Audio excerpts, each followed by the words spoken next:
집중 분석 시간입니다. 그야말로 혼돈의 10월, 변동성의 10월 구간을 가고 있는 상황인데요. 미국 대선 얘기, 양도세 이슈, 또 실적 이런 걸 중심으로 해서 10월 증시 전략 점검합니다.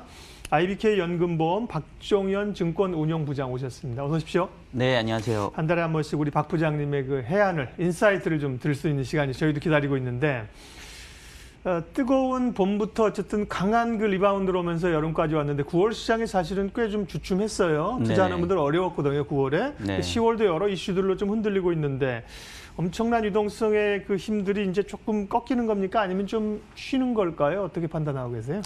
일단은 이제 말씀하셨던 것처럼 지난 3월 중순부터 뭐 한 8월, 9월까지도 주가 상승세가 상당히 가파르다가 이제 확실히 좀 찬바람 불면서 이 시장도 좀 주춤하는 모습을 보이고 있는데요.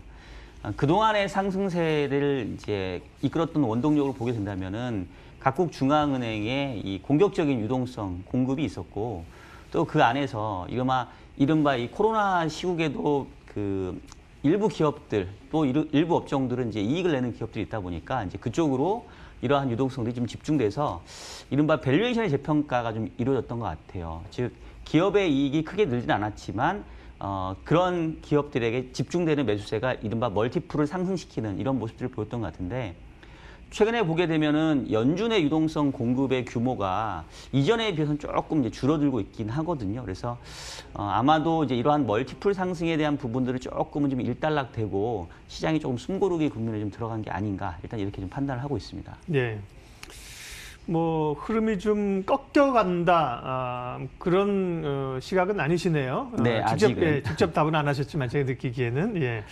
자, 그러면 4분기 금융시장을 좀 주도할 변수들 우리가 뭐 어느 정도 이제 다 변수들은 알고 있는데 네. 그것들을 부장님 생각하기에 그 영향도 순으로 이렇게 줄을 한번 좀 세워줘 보세요. 어떤 걸 더 중요시 여기나. 네. 일단은 이제 전망에 대해서는 조금 말을 아꼈던 이유가 네네. 이제 변수들을 좀 점검하면서 이제 마지막 부분에 좀 말씀을 드리려고 하는 건데. 네. 지금 이제 벌써 10월이기 때문에 이제 연말까지 한 3개월 정도밖에 안 남았고요. 일단은 이제 연말 장세로 이제 눈앞에 두고 있는데 가장 크게 영향을 미칠 변수는 이제 아무래도 또 이 겨울철에 다가가면서 이 코로나의 재확산 여부가 될 것 같은데요. 이 부분들은 이제 하도 많이 다뤘기 때문에 조금 차치하고 네.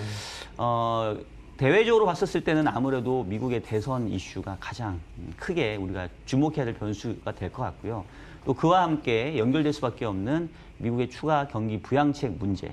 그리고 국내적으로 봤었을 때는 지금 뭐 언론에서도 계속 이제 문제가 되고 또 논란이 되고 있는 대주주 양도세 부과 기준 문제. 이 부분들이 아마도 연말까지 가장 시장을 주도할 변수가 되지 않을까라고 생각을 하고 있습니다. 예, 세부적으로 그러면 미국 대선부터 얘기를 좀 하면요.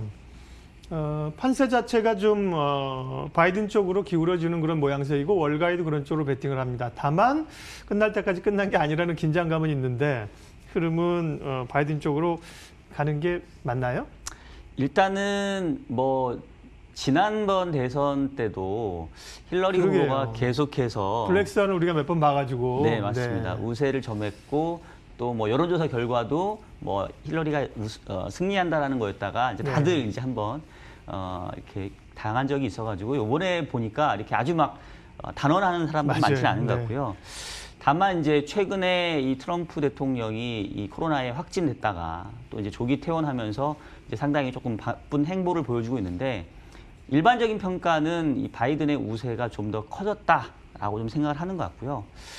지금 이제 시장에서 그 관심을 갖는 부분들은 이번에 이제 코로나 사태로 인해서 직접적인 투표보다는 이제 간접 투표, 즉 우편 투표가 좀 상당히 비중이 높아지지 않았습니까? 그렇죠. 그래서 최악의 경우에는 이 11월 3일 날 대선 투표일 날 대통령이 결정되지 못할 수 있다. 그리고 이게 웬만큼 압승하지 않으면 현재 대통령이 이른바 이제 불복을 하게 되는 그러면 이제 행정적인 어떤 절차상에서 봤었을 때는 나중에 끌고 가다 보면은 뭐 이제 상원이 결정을 해야 되는 대통령을 결정하는 이런 구조가 또 있더라고요. 그래서 지금 트럼프 대통령 입장에서는 현재의 지지도 격차를 이렇게 뒤집기는 좀 쉽지 않은 것 같고 이런 상태에서 어떻게 보면은 대선 투표를 결과 나오는 것들을 이제 지연시켜가면서 이른바 이제 대선 불복 사태가 장기화될 수 있지 않냐라는 것들을 이제 우려하고 있는 것 같고요. 역설적으로 시장이 관심을 갖는 거는 대선 결과도 중요하지만 이 상원과 하원의 조합이 어떻게 이루어질 것이냐, 이 부분들의 시장이 조금 더 관심을 갖고 있는 것 같습니다. 예, 중요한 얘기를 하셨죠. 우리는 이제 미국의 대통령 선거만 주목하고 있는데 그 의원들을 이제 상원 일부를 이번에 이제 교체하지 않습니까? 네네네. 지금 민주당이 하원을 장악하고 있고 공화당이 상원을 짓고 있는데 이게 소위 이제 양당에서 함께 대통령과 함께 양당을 지느냐 아니냐. 그렇습니다. 그러면 경기부양책과 관련해서는 어떤 구조가 이제 가장 좀 힘을 실을 수 있는 구조인가요? 뭐 의회 얘기까지 좀 얘기해 주시면. 그렇죠. 일단 결론부터 말씀을 드리면 네. 뭐 민주당이든 공화당이든 이 한쪽에서 대통령과 또 이제 상원, 하원을 모두 장악하는 경우가 당연히 어떤 그 정책의 입안 그런 힘이 더 실린다고 봐야 되겠고요. 힘이 있겠죠. 예. 지금 이제 트럼프 대통령이 병원에서 퇴원하자마자 추가적인 경기 부양책을 중단하겠다 해서 그렇죠. 시장이 한번 조금 네. 뒤집어졌다가 어제는 또 일부 부양책은 추진하겠다 이러면서 시장이 지금 약간 롤러코스터를 타고 있는데 그만큼 지금 상원을 장악하고 있는 공화당 그리고 대통령인 트럼프 쪽하고 이 하원을 장악하고 있는 민주당과의 치열한 어떻게 보면은 물밑에서의 어떤 싸움이 벌어지고 있는 거거든요. 네.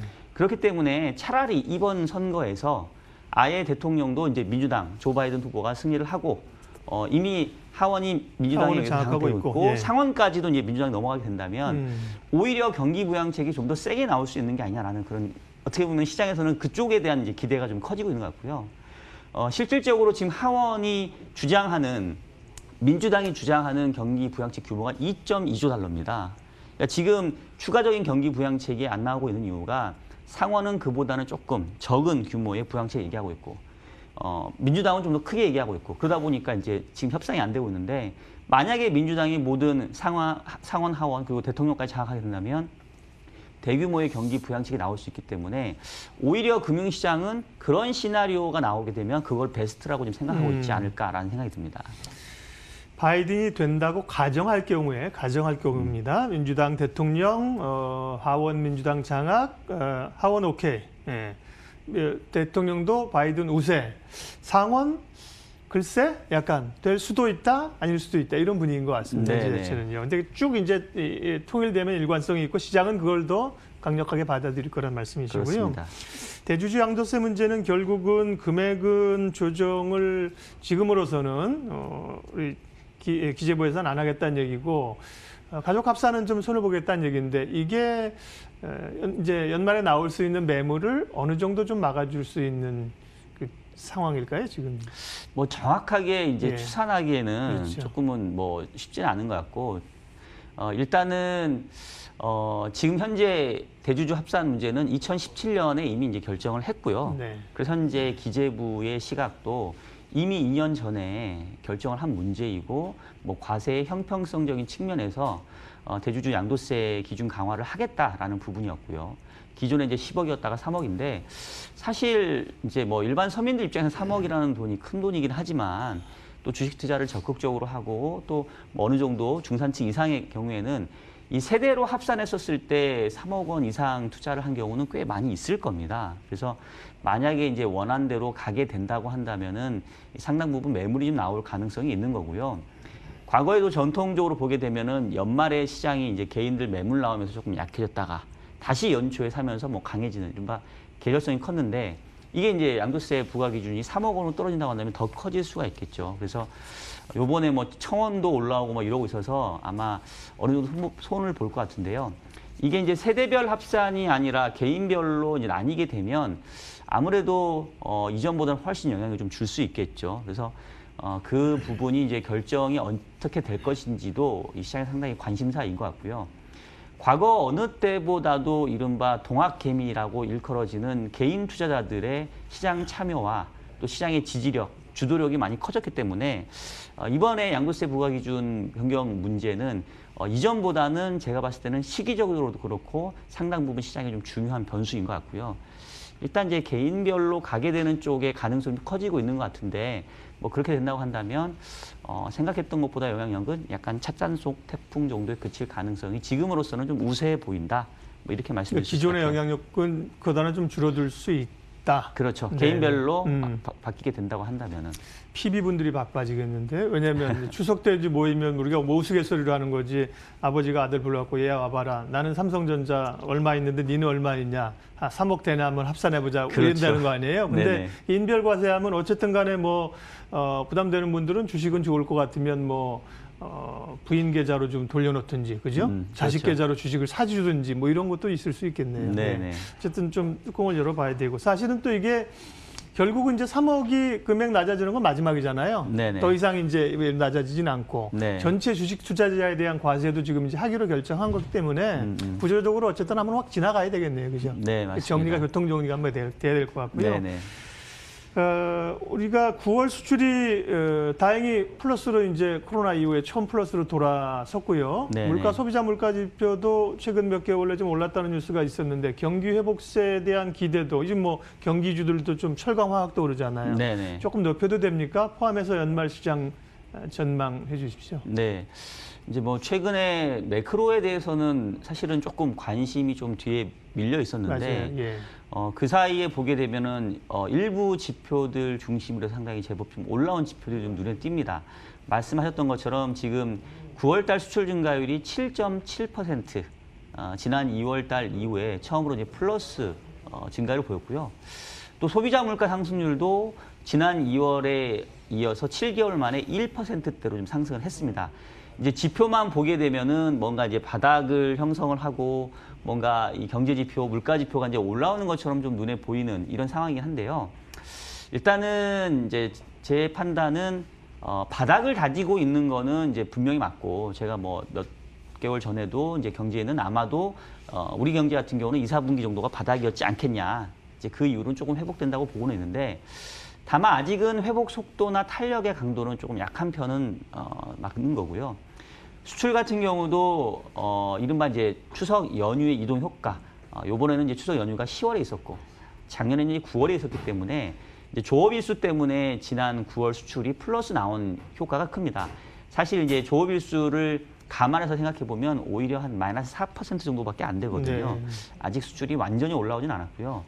또 물가 같은 경우도 지난해에 비교해 봤을 때는 올해 이 신선식품 물가가 상당히 급증을 했기 때문에 이제 물가가 어떤 수요 측에서 경기가 살아나서 이제 물가가 올라온 것들이 아니라 이제 비용적인 측면이기 때문에 아직은 경기 회복세가 상당히 공고해지고 있다라고 얘기하기까지는 조금 좀 이른 것 같습니다.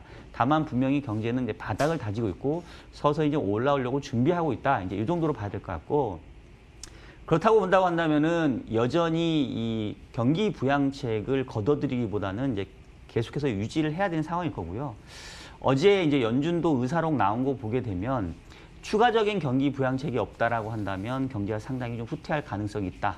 여전히 경기 부양책 해야 되고 또 통화 정책보다는 이제 재정 정책의 효과가 좀 더 클 거다라는 것들을 지금 강조하고 있는 상황이고요. 그러한 기조는 미국뿐만 아니라 우리나라도 마찬가지입니다. 그래서 아직은 각국의 재정, 통화 정책이 공격적으로 나올 수 있는 상황이기 때문에 그렇게 본다고 한다면은 처음에 이제 질문하신 것처럼 최근에 좀 시장이 주춤하긴 하지만 이게 그동안의 대세 상승이 이제 꺾였다, 끝났다, 변곡점이다 이렇게 얘기하기에는 저는 조금은 이제 이르다라고 보고 있고요. 그동안 이제 기술주와 성장주 중심의 이제 밸류에이션 재평가, 멀티플의 상향이 이루어졌다고 한다면 이제는 조금은 이제 그 다른 쪽으로 이른바 순환매, 로테이션 장이 뭐 배당주라든가 또는 가치주라든가 이런 쪽이 조금은 이제 선망하는 그런 시장이 연말까지는 좀 나타나지 않겠느냐라고 조심스럽게 좀 말씀을 좀 드리고 싶습니다. 예, 이제 우리가 궁금한 전략은 지금 보여드린 그 마지막 그 지금 자막 빼지 말고 보여주세요. 요게 다 들어있습니다. 예, 네. 당분간 그죠? 예, 가치주 로테이션. 네. 그러니까 뭐 이게 완전히 가치주 사실 간다고 볼 수도 없는 거고 성장주도 완전히 죽은 건 아니잖아요. 맞습니다. 예, 그러니까 일정 부분 지금은 이제 가치주의 로테이션을 가지고 연말 전략을 세우면 되겠다. 예, 오늘 집중 분석 IBK 연금보험 박종현 증권운용부장 함께했습니다. 부장님 고맙습니다. 네, 감사합니다.